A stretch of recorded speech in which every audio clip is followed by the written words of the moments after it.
मार दिया मुगलों ने। और जब बाबर के बाद हुमायूं के बाद अकबर और उसका जो गुरु था बैरम खान, उस समय हेमू ने अपनी पूरी शक्ति लगा के, वो भी एक व्यवसायी, हेमू के पिता जो थे वो व्यवसायी थे, वो बारूद बाहर से ला करके यहाँ पर, क्योंकि यहाँ के सैनिकों के पास में उस समय केवल तलवार भाला था। जब यहाँ के लोगों ने देखा कि उन्हों से लड़ने के लिए हमको भी बारूद का सामान बनाना चाहिए, तो वो बारूद का बिजनेस शुरू, और करते करते वो बालक था। जैसे आप हैं तो आप में से कौन इसमें से चंद्रगुप्त मौर्य बन जाएगा, कोई नहीं जानता। तो उसी में से हेमू जो था वो देखता था रोज, और धीरे धीरे उसने ऑर्गेनाइज किया, ऑर्गेनाइज करके संगठन शक्ति से और हथियार जो है जुटाया, और उसने एक विशाल सेना अर्जित की और मुगलों को उसने चैलेंज किया। मुगलों को चैलेंज करने के बाद भयानक लड़ाई हुई। लेकिन ये हिंदुस्तान का दुर्भाग्य है, हिंदुओं का दुर्भाग्य है कि एक तीर धोखे से उनकी आंख में आके लग गया, और उनके गिरते यहीं पर हिंदुओं में और मुसलमानों में अंतर हो जाता है। हेमू को आंख में तीर लगते सारी सेना घबरा गई।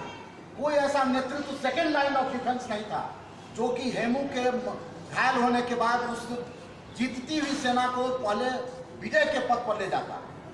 इसलिए व्यक्ति का महत्व होता है, नेतृत्व का महत्व होता है ना। नेतृत्व विहीन सेना बिखर गई, और हेमू को पकड़ के ले आया, और हेमू के पिता को ले आया, और जिस अकबर को महान कहा जाता है, उस अकबर ने हेमू को सिर कटवा दिया।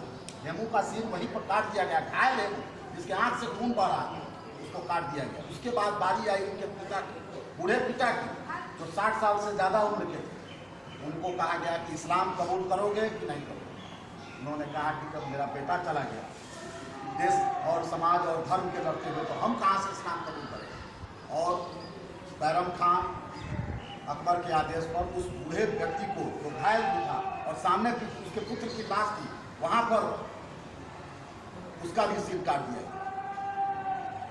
उस अकबर को आज़ादी के बाद अकबर महान कहा गया। अगर अकबर महान होता, अभी आपको पता होना चाहिए कि योगी आदित्यनाथ अभी प्रयागराज, इलाहाबाद को प्रयागराज कर रहे हैं। उस प्रयागराज को इलाहाबाद नाम रखने वाला कौन था? अकबर। इसलिए ये विडंबना है कि वैसे आतताइयों का महिमा मंडन इस देश में है, ये बात नहीं। अब हम लोग आते हैं कि आज जिसको हम कश्मीर समस्या कहते हैं, वो कश्मीर समस्या कहाँ से है?